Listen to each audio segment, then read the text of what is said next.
Hello and welcome to Straight Talk Africa. I'm Heidi Adams. Thank you for joining me. This week, Sisterhood! Sisterhood! Hear my voice! we'll look at the power of the global Metoo movement. What effect has it had on African societies? To be a woman is not a crime! Across the continent, survivors of sexual harassment and abuse are taking to the streets and social media in movements that have predated and outlasted the peak of the global Metoo movement. But has anything changed in the way sexual violence is addressed and prosecuted in African countries? We'll also bring you a new report by Human Rights Watch about domestic violence during the COVID-19 pandemic and how lockdowns have put women and children at greater risk. We'll examine all that and more. Straight Talk Africa starts now.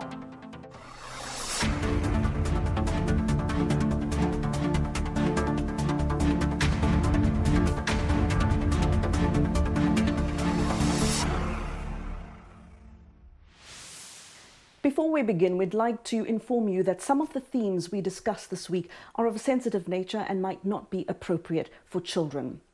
Agnes Tirop was a celebrated Olympic long-distance runner in her home country of Kenya. So imagine that nation's shock and grief when the 25-year-old athlete was found stabbed to death in her home on October 13th. Days later, police arrested Tirop's husband, Emmanuel Rotich, in connection with the crime. Police say he was trying to flee the country. Tirop's death comes shortly after Human Rights Watch released a report documenting a rise in domestic violence during the COVID-19 lockdowns in Kenya. In the report titled, "I Had Nowhere to Go," women recounted their experiences on video. The report also evaluates the government's response and services to prevent gender-based violence and offer survivors help during the pandemic. Here is a video excerpt from that report. He used to take advantage during the lockdown because he knew I couldn't go anywhere. He beat me up so badly, something that he was used to doing. That day, I thought he was going to severely hurt me because he kept saying he will kill me one day. Gender-based violence has become a national disaster in this nation, and therefore it needs to be dealt with as a national disaster. When COVID came, it came with that component of social distance. If you are in a situation where the husband is the one who is working, now he uses the power, which is having the money, to now manipulate or abuse this other person. So home became danger in the sense that you are forced in one way or the other to be with the perpetrator with limited options.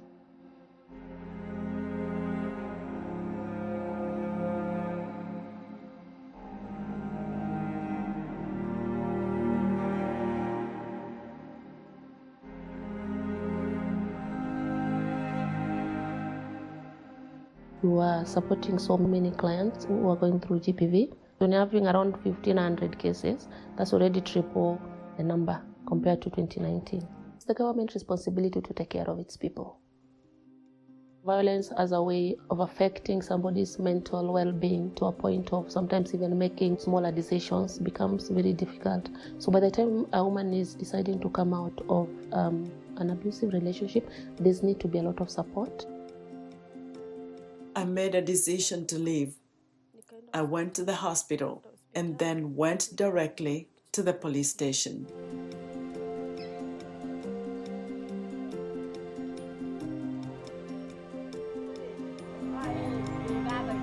We went to the chief because we refused to see our fellow women being battered. We said we want to go around teaching and sensitizing our women to the problem. Those in government, all they do is talk. We want the government to intervene because personally, it's overwhelming.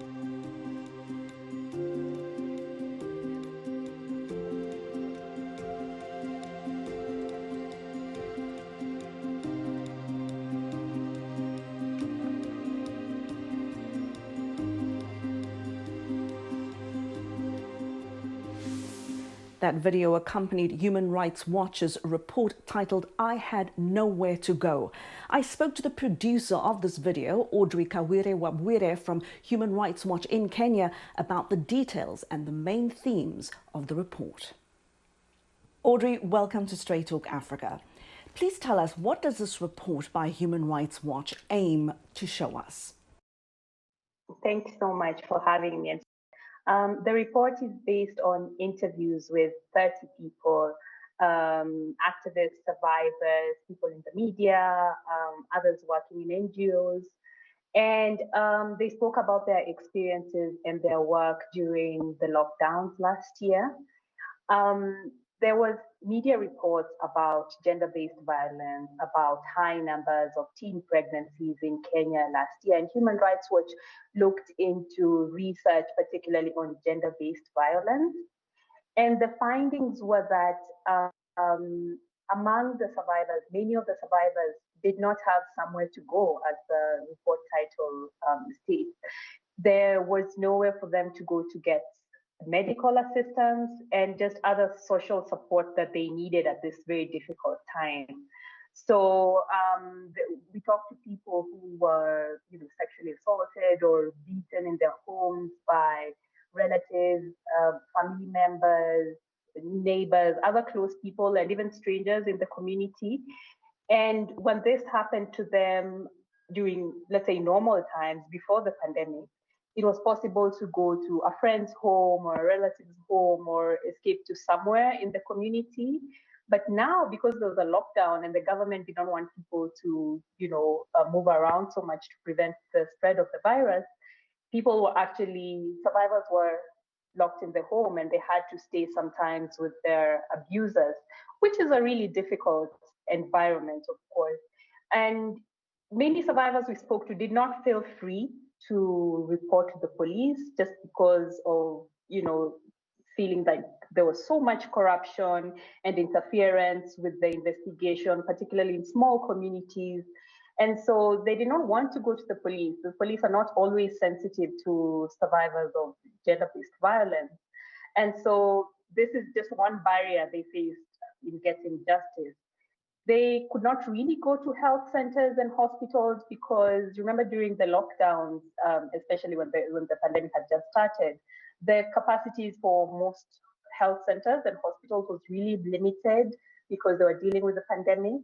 And so having to face all this violence and not really having somewhere to go for counseling or to get first aid medical care, this was a really tough spot that survivors of gender-based violence were put in last year, and even as the pandemic continues.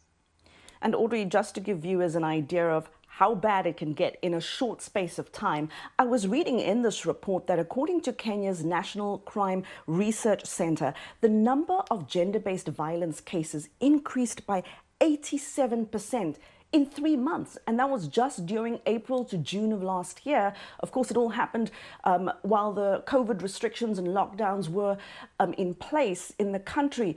And so, Audrey, just confirm for us, these are just the cases that we know of, right, that have been reported and where women have come forward and their stories have been documented in some way or form.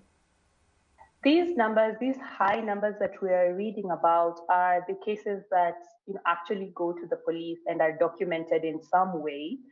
But most of the people we spoke to did not feel comfortable going to the police. There's so many beliefs and experiences that deter them from going to report. And one NGO that has a gender-based violence hotline said they saw a 300% increase in reports just between 2019 and 2020 during the pandemic. And these are people who can access a phone, who know that this hotline exists. So you can imagine how many more there are who just do not have access to these facilities and also don't feel safe going to report.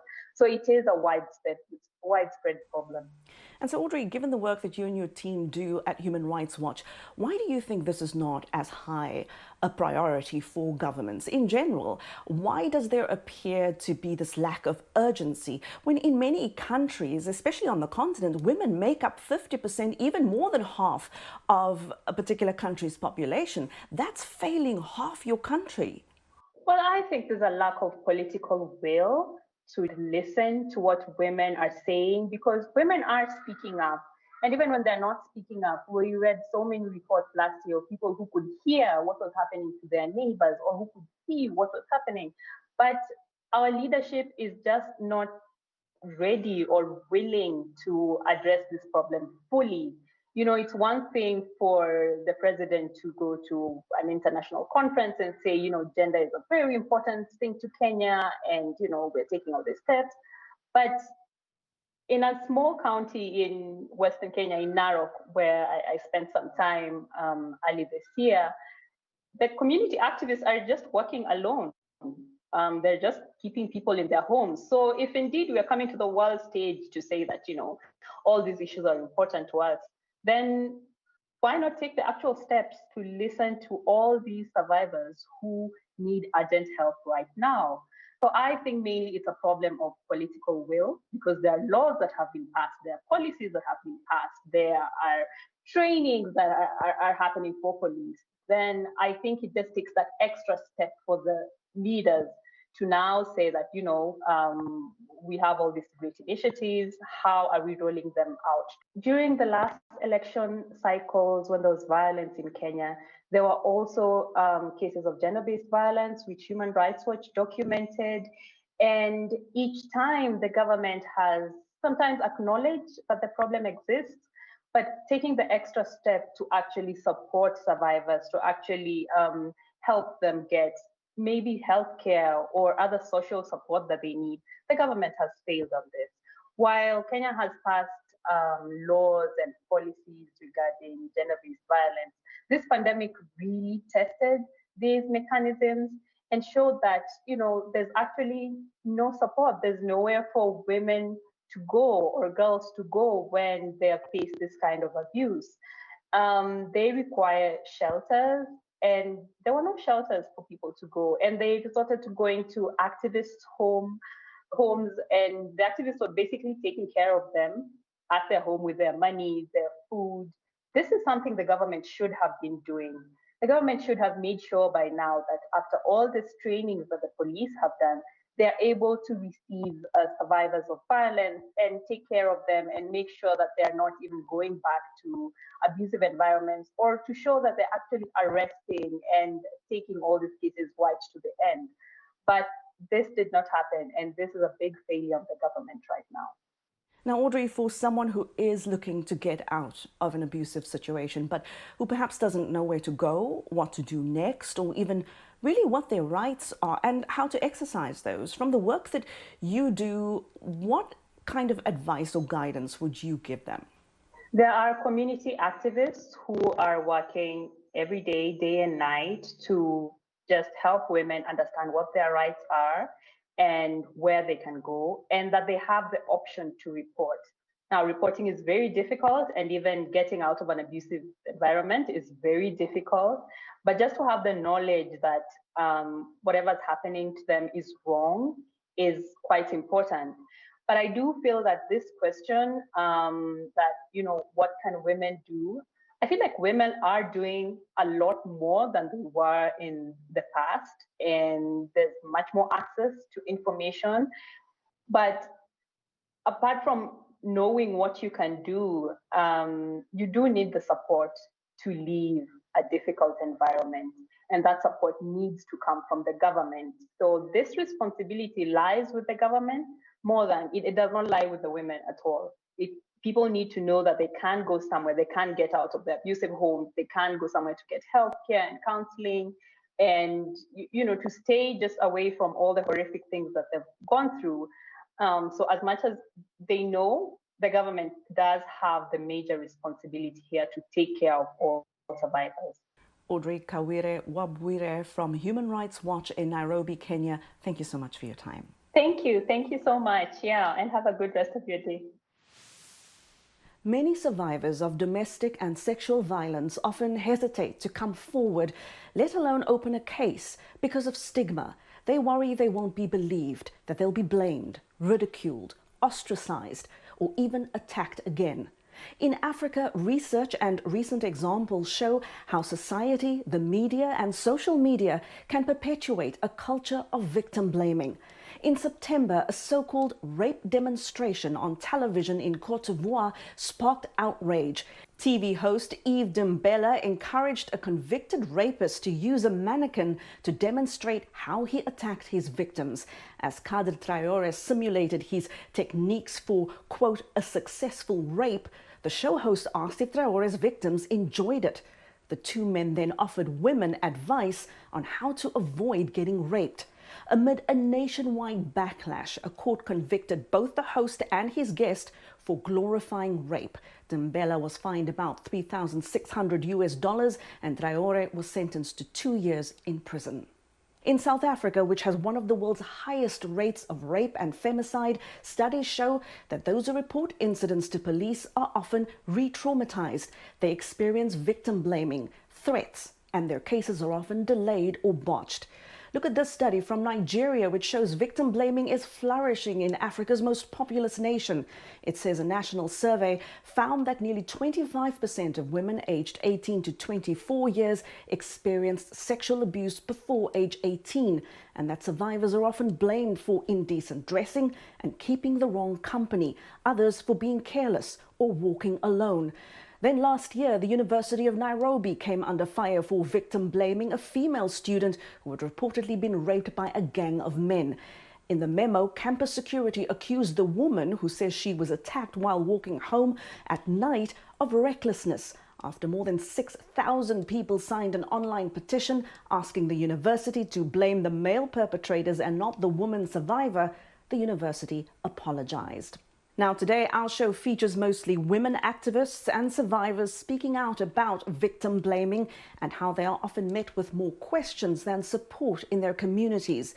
We also asked men in South Africa and Kenya if they think survivors of sexual abuse and assault are supported in their communities.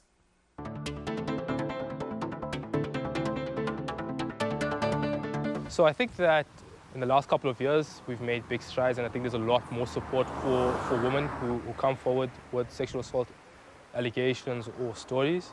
I think the Metoo movement has had a big impact that's been on a global stage, but it's filtered down into South Africa. I think in South Africa, though, we have terrible stats when it comes to rape and sexual assault. So I think that as South Africans, we have a lot more to do, and we need to get the mechanisms in place to support women. I think what's more important and probably most crucial is that we get to the cause of the underlying, which is the terrible rape culture, and we try and sort that out.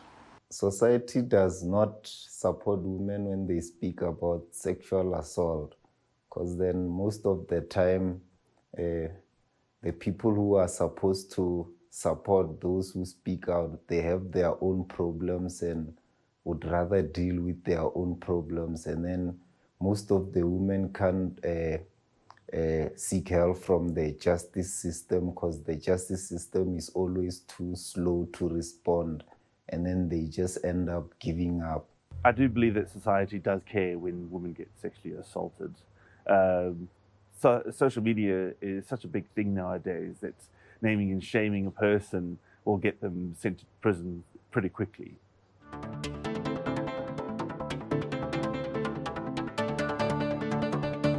Sex is something that is supposed to be done in secrecy. There are a section of women who are also not very nice.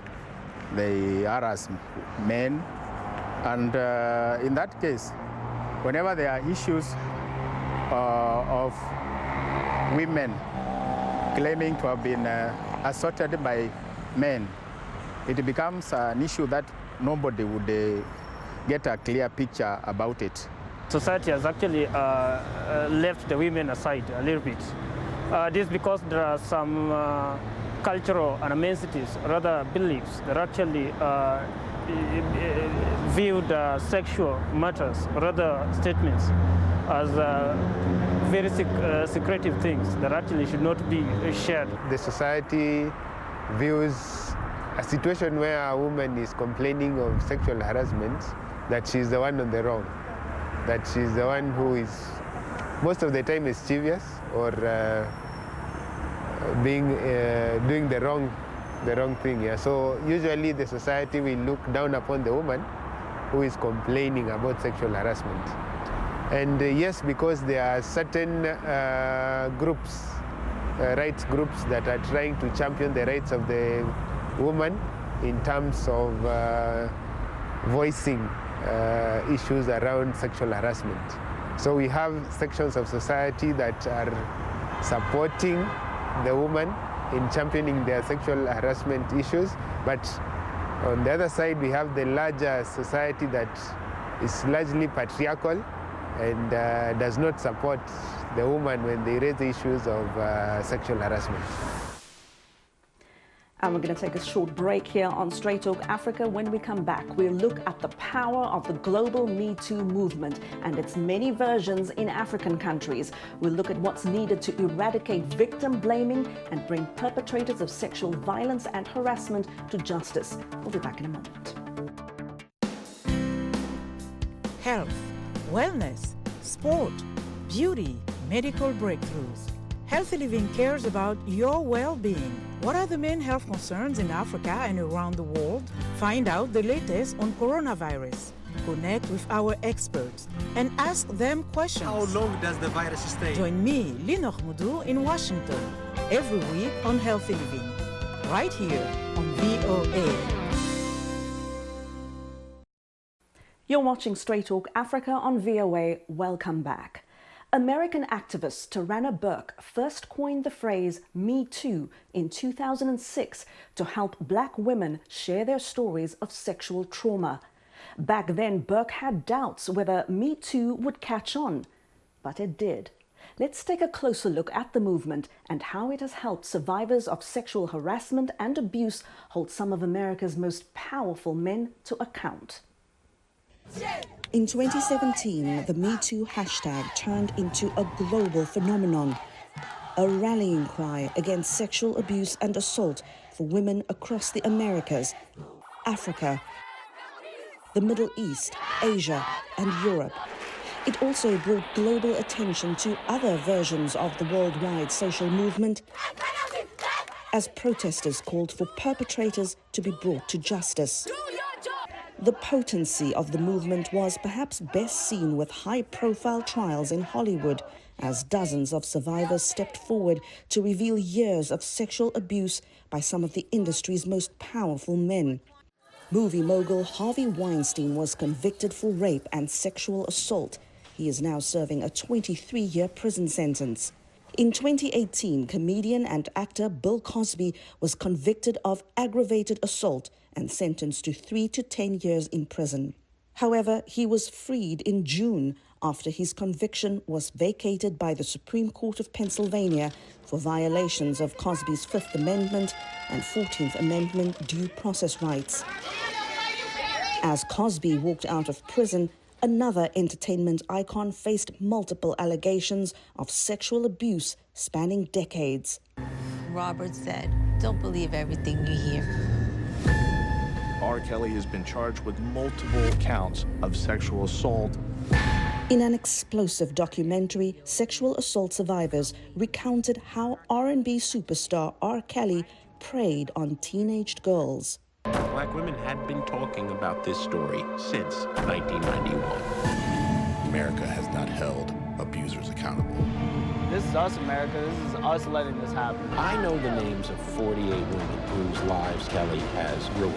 48 women can't be lying. Yo, killing me with this! In September, Kelly was convicted of sex trafficking and racketeering. He's awaiting sentencing and faces separate charges of sex abuse and child pornography. Tarana Burke says Kelly's conviction was a long time coming and offers survivors hope.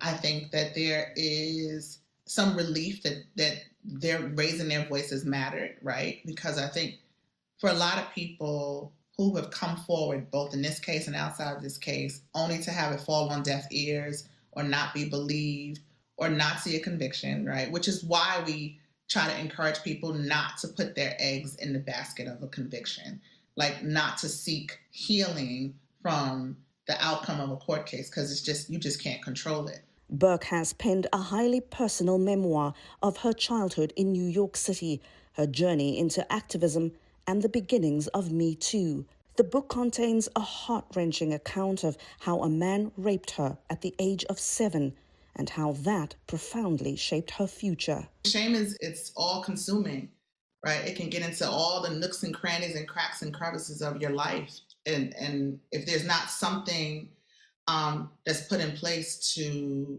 expose it, right, for what it is, which is a lie. And I didn't have that. And a lot of people, young, old, black, white, a lot of people just don't have that. There's not enough messages that say this is not your shame to carry. Before the Me Too era and social media, American lawyer Anita Hill blazed a momentous trail for women. In 1991, she publicly accused Supreme Court nominee Clarence Thomas of sexual harassment in televised testimony before an all-male Senate Judiciary Committee. Hill says she saw history repeat itself in 2018 when academic Christine Blasey Ford accused Supreme Court nominee Brett Kavanaugh of sexual assault. But just like Thomas decades before him, Kavanaugh secured a lifelong appointment to America's highest court. I wish that I had known that the work would take a long time and that I should be patient. I should be diligent, but patient. That's what I wish I had known.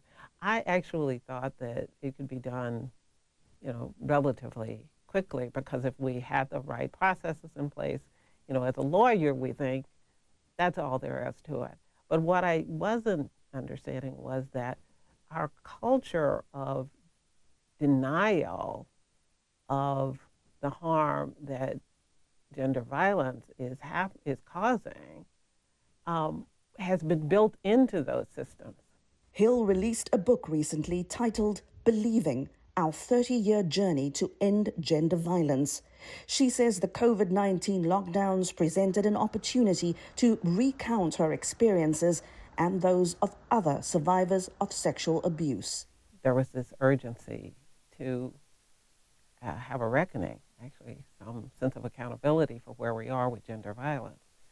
I think that was confirmed when, in the very early days of the pandemic, intimate partner violence just surged. And so that was the confirmation, really, that this was time for the book. And people were ready to deal with hard questions.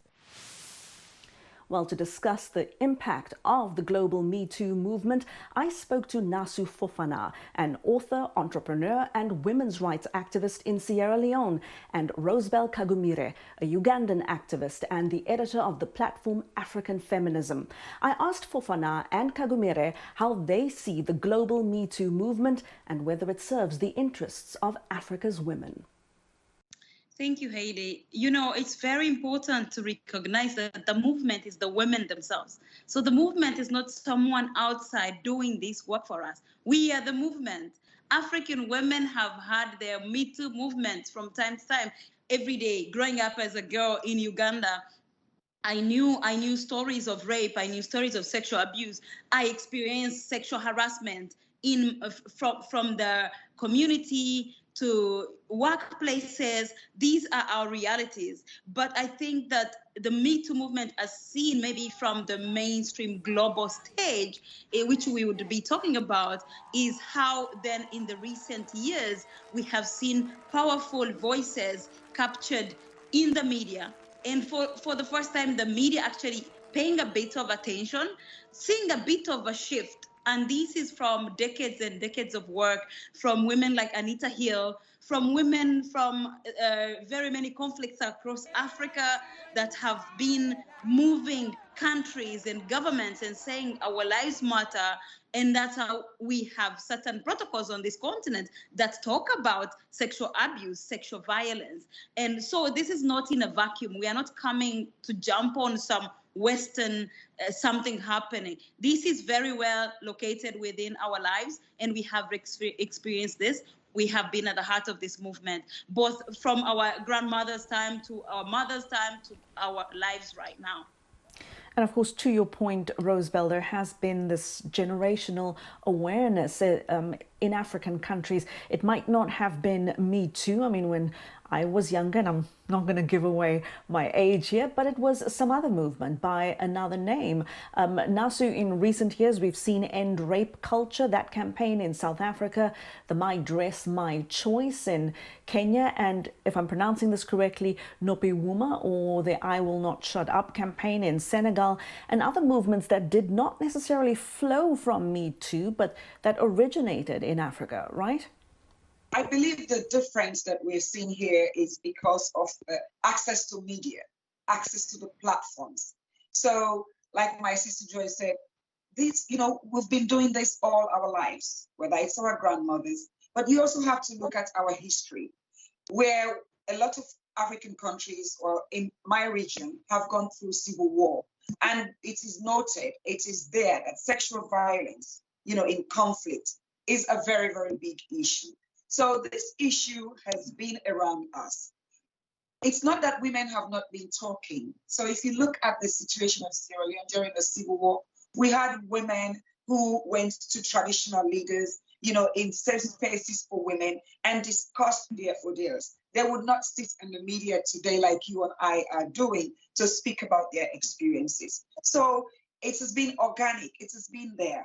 But of course, the culture of silence, the way it's been viewed in society, the stigma makes it difficult for women, regardless of their socio-political status, to actually speak.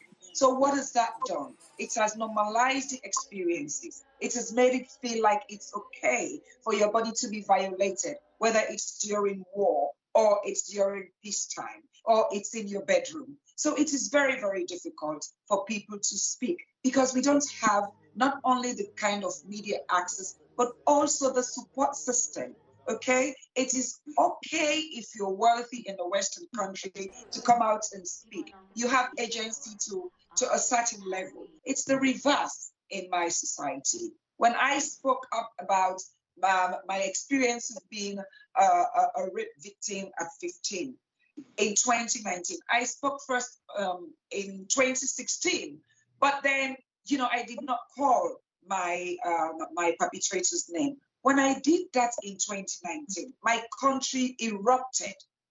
Why? I was not supposed to be a woman who should speak about being violated. I was a former special advisor to the president.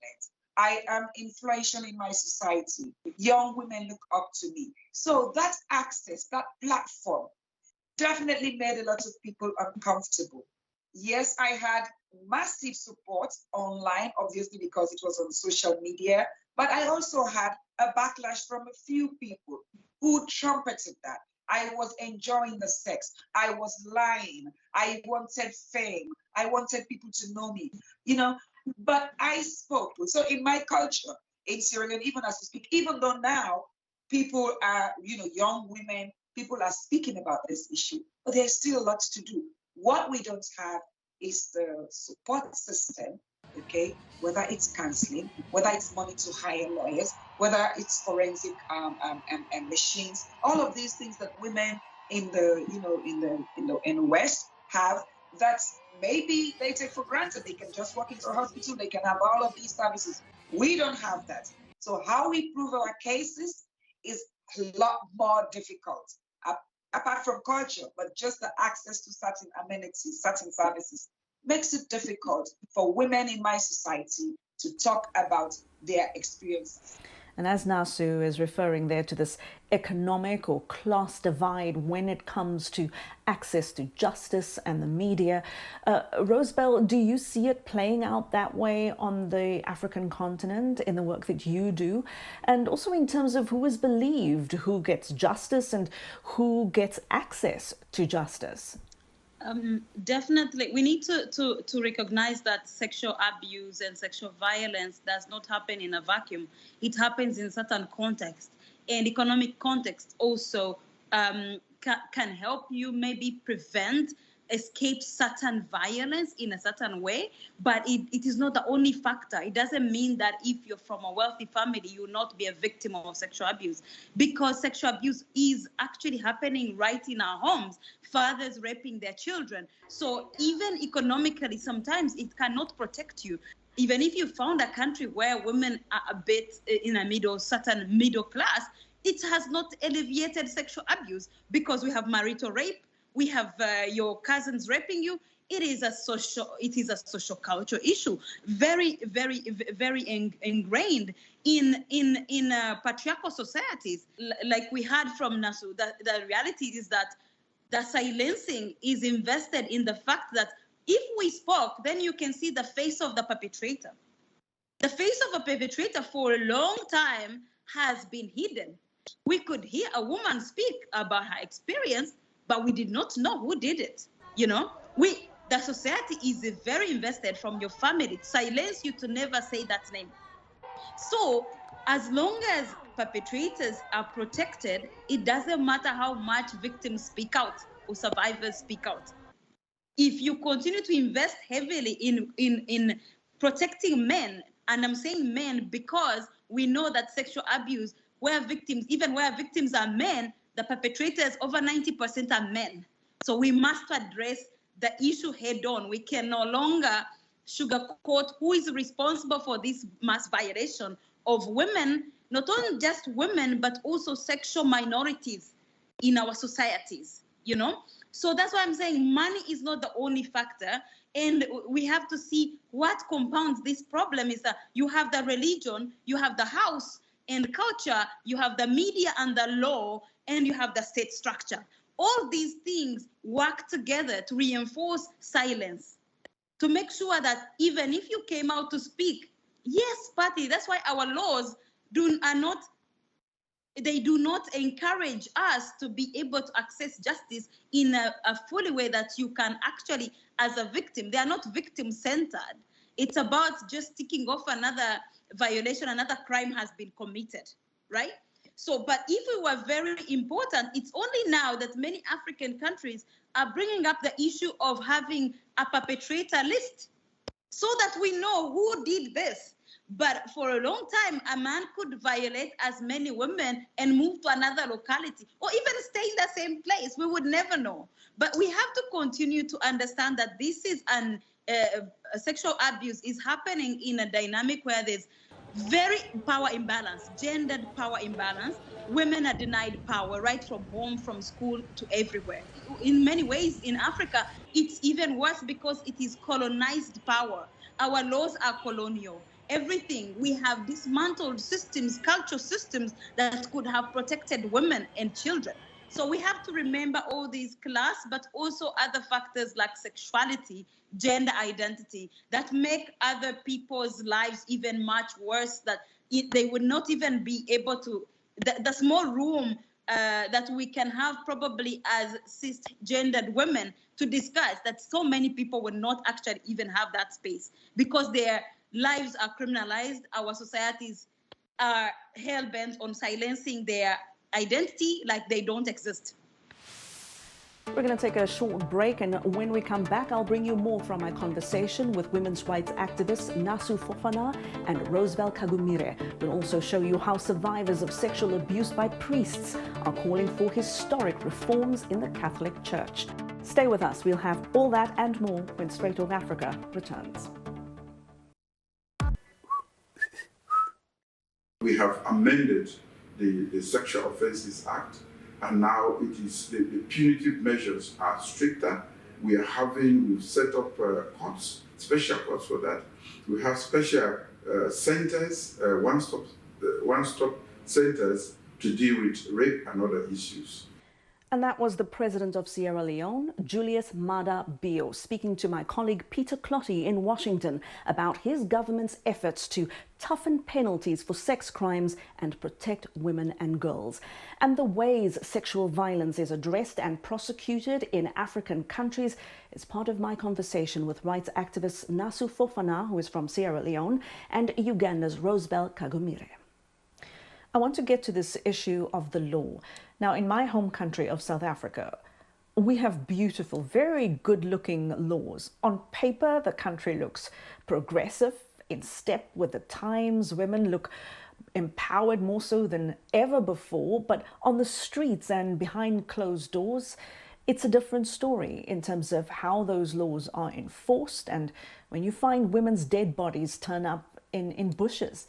Nasu, in your country of Sierra Leone, what is it like to engage with the law for someone who wishes to come forward and report sexual abuse and assault? What is the journey of reporting a crime like that? What is that like?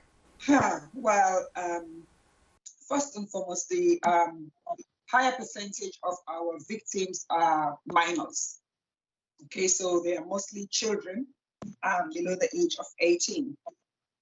So obviously, they need the parents and, of course, the states to help them through the process.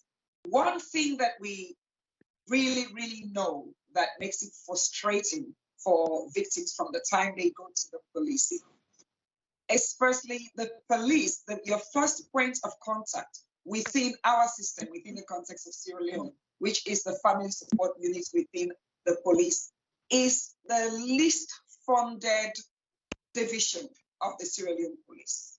The first point of a victim's, contact with the law is a police station that is mostly sometimes filthy. There are other people. The issue of confidentiality is almost not there. You go there, they are not equipped. They don't have computers to even take proper records. They have to rely on, sometimes their own personal resources. So when a victim walks into, we call them the FSU, you are seated in this place where sometimes people in the next room can actually hear what you're saying. Okay, so you've gone there for some kind of safety or justice, but what you start seeing immediately is people will know, oh, now that, it's that woman or that girl who they raped. Because of social media, the moment something happens now, it's all over. So most of the time, by the time you're there, the media is there, people are there, so you're already recognized.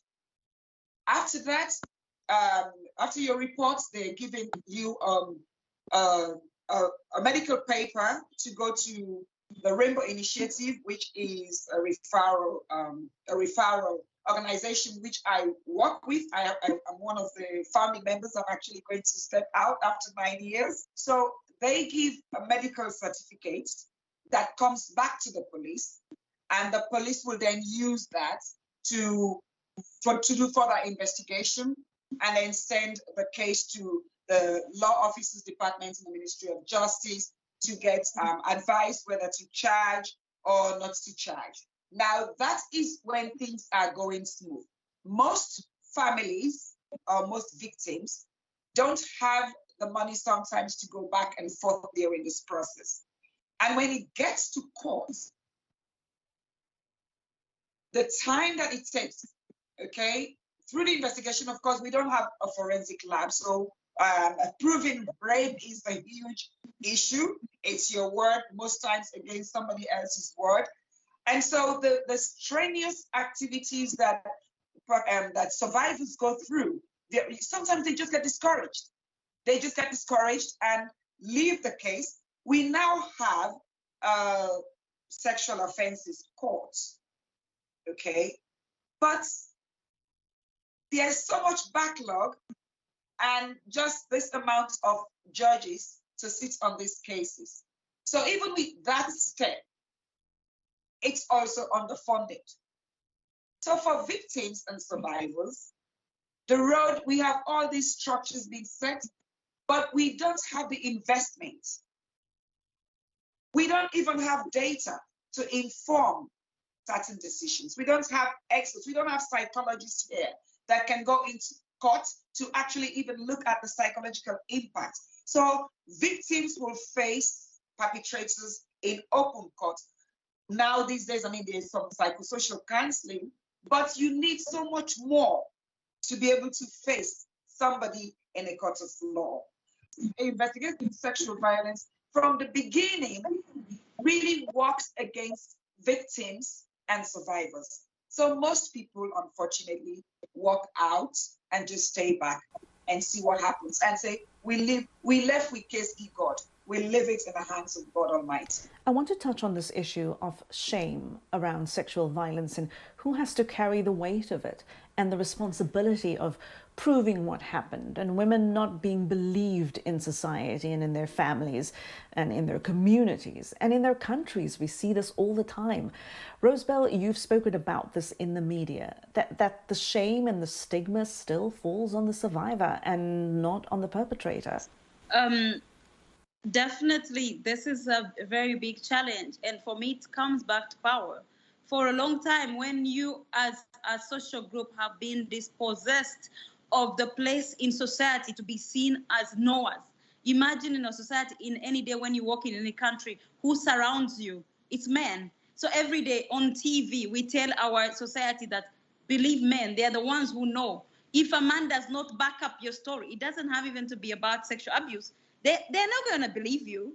You have to prove yourself every day that you know something. So then imagine from that disbelief that a woman knows and she's telling the truth, the idea that a woman is a liar, and all these stereotypes that have been put on women to prevent them to step into the public discourse. It's about control. It's about who controls the public discourse, who has the power to be seen as knowledgeable, intelligent, and believable. It extends to that. So when that meets the control of public discourse, it meets this idea of you need to control women's bodies. It is rooted in that. Men have enough room and entitlement to do whatever they want. But if a woman defends themselves even a little bit, even you speaking back, you're not supposed to speak back. It's about control of voice or who occupies which space in society. So for me, we cannot just be about only sexual abuse, because this is actually a symptom of greater power imbalance and control and abuse and subjugation of women and minorities in our countries. We live in a very hierarchical society that, ageist society. If you're a young person, you cannot even claim to know anything. So as a young person, when something happens to you, you have nobody to trust. Because the first thing they're going to blame you, the first question is, where were you going?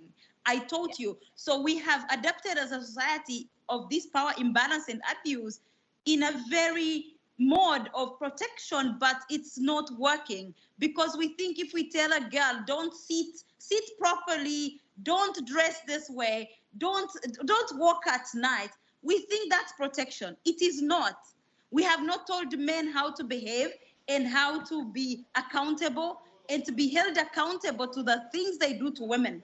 Until we do that, no matter how much we tell women to behave or sit or dress, occupy which space and go separate them, I don't know, we are not going to achieve anything. So that's, for me, that's where it is. We have to see this as great as how gender power was really toppled in our communities because of colonization. And creating a hierarchy where you have a man at the top and the rest of the people should be quiet. And that has not always been like that. We had communal approaches and communal courts everywhere on this continent, where people could be heard, people from different places. But we are still using the colonial approaches to our living, and it's not working. And it's not working because the colonial state we have inherited is a violent state. Even where you're going, you're trying to get justice, is already violent. I have a friend who was assaulted, and she went to report, and the same police officer who was supposed to be taking her statement was already sexually harassing her. The sexual harassment that happens to victims of sexual abuse, it's insane. It happens. Once you speak out, it's not just a story of one man assaulting you. It's many men looking to assault you. That's how sick we are as societies, And this is happening in person. And with the internet, it's even worse. It's even worse. We are seeing all sorts of forms of silencing of women, using women's pictures, non-consensual sharing of women's pictures, using nudity as a tool to silence. It is an extension of all forms of sexual abuse. So we need to be looking at that layer of how much voice do women have in society? How much space do they occupy? We might tick off this whole gendered, index. We have these women in parliament, but it does not translate to the realities of women. So we need to be serious about dismantling patriarchy and making sure that our discourse, our power is more balanced, that people, all people in our communities have a chance to speak back. You had 2019 when this young woman was killed in Cape Town, raped and killed. We had very many protests, Namibia, last year during COVID, young Namibians were on the streets, shut it all down. We have had these. We have had in Nigeria, Market Women's March in Nigeria. We have had church too in Nigeria, where people are demonstrating against a pastor. All these movements are happening because I think young people are occupying more space than before, and they are more daring to say we are here and we are going to challenge the systems, the colonial and cultural systems like never before. But freedom for women on this continent is not the same as men's freedom. So we need to understand, to situate this issue within the struggle, the largest struggle for women's liberation on this continent, and finding a voice and finding the rightful place that is equal and just in the society. Nasu, what in your view needs to change about the way sexual abuse is prosecuted, even referred to and talked about in our communities and in countries across the continent? Well, I mean, like I said in the first instance, I think we have theoretical commitments, but we actually don't have, the emotional commitments to support victims or survivors, from the state level to the home level. Okay, so it's a very fanciful discussion for a lot of people because it makes them look good. So from that far extent point, you will hear all the flowery conversations and laws. When we're discussing about this, you should look in the room and see who are the decision makers within that space. So the fact that they don't give the platform and space for women to take the decisions within this particular topic, that it's a structural way of silencing women. So when women like us, with a certain platform come out, we have a lot more coming at us. But women like us have to connect with women like my sister and other women, so we can have that support system at not only at the national level, but at the continental level. We share our stories. We form the coalition. What is lacking is having survivors with the experience of this trauma to be able to be leading these conversations. So I feel like what also we need to bring into the conversation as women, but most importantly as survivors, is solution-focused conversations. There are men who believe our stories. There are women, no matter what you do, who don't believe other women's stories. So the conversation, in this conversation as well, we need to have those men, and we have quite a few, who challenge and hold other men accountable. And we should also challenge those women who try to diminish our experiences because they are playing to a particular gallery. And so they are used as tools and strategies to silence other women. We must confront these women who make our stories look not believable at all.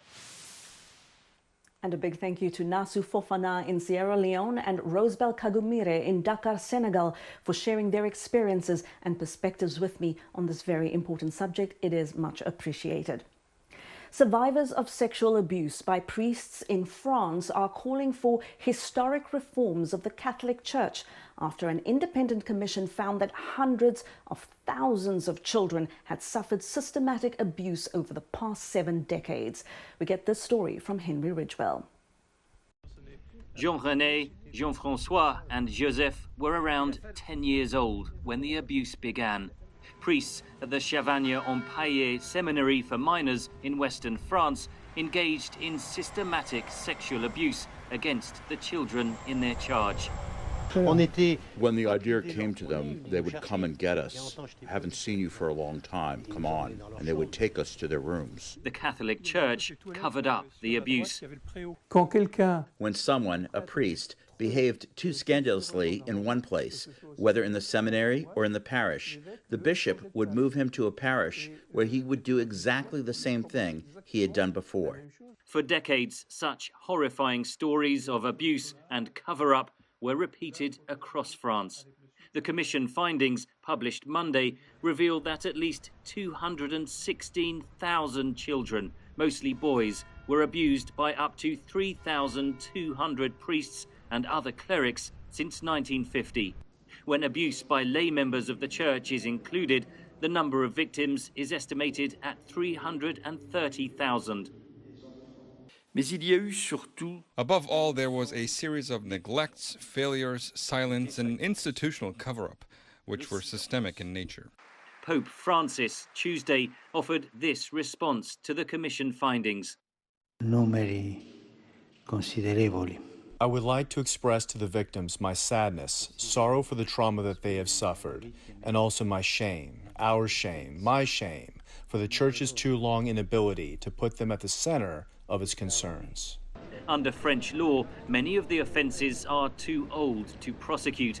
The Commission called for the Church to increase financial compensation to the victims, payments which are scheduled to begin next year. Some victims say the Catholic Church itself must undergo historic reform. This involves a process of profound change in the practices, relationships, and governance of the Church. Earlier this year, Pope Francis changed Catholic laws to explicitly criminalize sexual abuse. Amici Pellis de Rosas heads the group Catholic Voices in France. I think as long as you have one case left, one predator, one victim left, you need to do more. But Pope Francis, be that as it may, I think has really begun a culture of change. The French Commission follows similar investigations in several other countries, including the United States and Australia. Pope Francis has described sexual abuse within the Catholic Church as a worldwide catastrophe. Henry Ridgewell for VOA News, London. On the next Straight Talk Africa, we're going to look at the impact of COVID-19 restrictions on air travel in Africa. As countries reopen their skies and travelers board planes again, where do African countries stand on vaccine passports? We'll also look at how much it will cost you to get COVID-19 tests at Africa's airports.